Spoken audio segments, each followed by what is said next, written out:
Welcome to the Haunted Beard, everybody. My name is Jake. Thank you for joining me. Today, I want to give you my thoughts for the latest Shudder original film, and that is Dark Match. Who here's ready for some wrestling? This is a kind of supernatural action horror film, and this one is about this group of kind of underground wrestlers who accept this very well-paying gig to go wrestle in the backwoods in the middle of nowhere, only to uncover that they are in this community led by this sinister cult leader who has some pretty crazy, wild ideas for their wrestling match. And I'm going to just come right out and say it, Shudder is still batting 1,000 for 2025, as this is now their third original film they've released this year.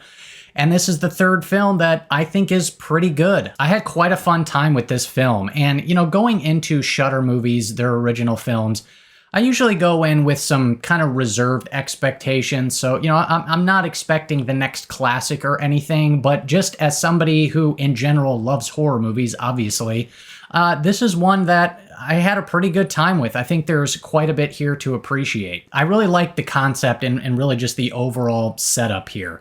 This is a film that takes place in the 80s, 1988, I believe. I think they do a pretty good job kind of, landing the 80s vibe. You definitely kind of get some of those feels and vibes with the movie, so I like that. The movie, too, also has a pretty I think, unique kind of visual presentation to it. At least it kind of stands out. Just a lot of colors, a lot of bright colors, reds and oranges and things like that. Some kind of bizarre psychedelic imagery. At least for the first half especially, I was getting a little bit of Mandy vibes from it, which I will never complain about. And while the movie isn't breaking any boundaries or, reinventing the wheel, we've seen movies like this where characters go into some sort of, isolated location. We've seen cult type horror movies and things like that.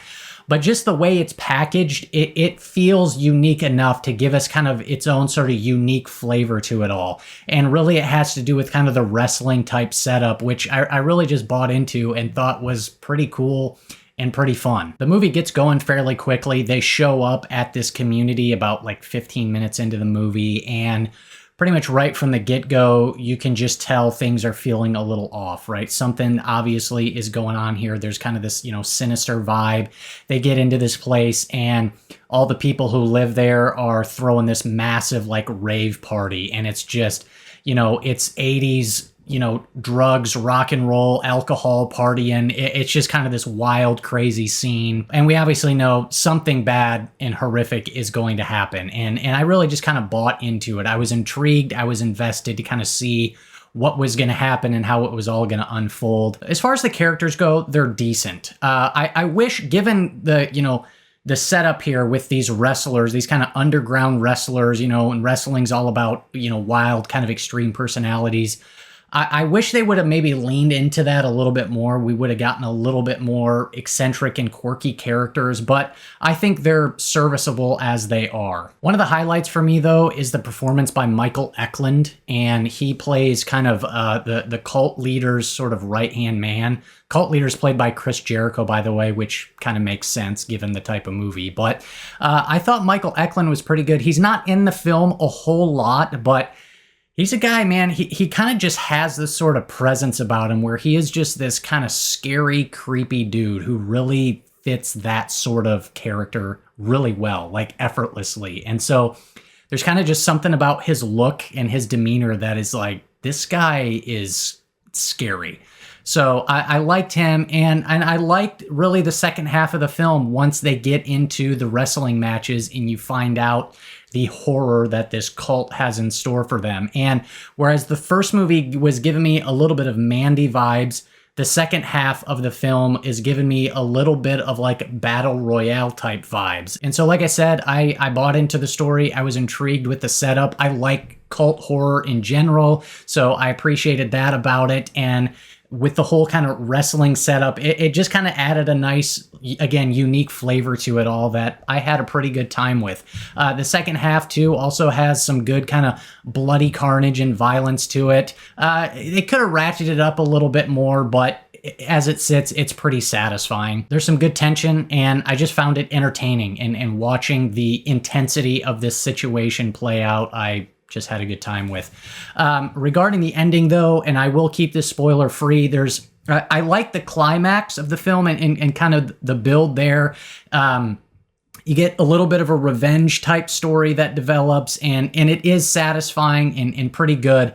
There's something, though, that happens like literally in the last 2 minutes of the movie that I liked the idea there, but it kind of felt forced and rushed.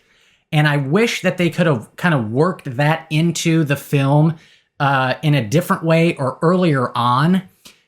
I just think it would have been better, and I wish we would have gotten more of it, which they would have probably needed to extend the length of the film. But if they would have worked that in a little bit differently or perhaps earlier, it would have made it worthwhile to have a little bit longer of a film, as there would have been a little bit more story to tell. And so that's probably really vague, but if you watch it and you see the ending, I think it'll make more sense. But yeah, anyways, like I said, had a pretty fun time with this one. Go Shudder. Keep on rolling them out. I'm going to go 7 out of 10 for Dark Match. This was kind of an unexpected surprise. Somehow this one kind of flew under my radar. I didn't even see that it was being released until the day of. And so I went into this knowing basically nothing other than just a very brief synopsis of it. So I was pleasantly surprised and had a pretty fun time with it. So anyways, there you go. There's my thoughts. Like always, hit me up down below. Let me know your thoughts. If you have seen this one, would love to hear from you. That is all I got. Thank you so much for watching. If you got anything out of this video, go ahead and do me a favor and do not click that subscribe button unless you want to be haunted by the beard.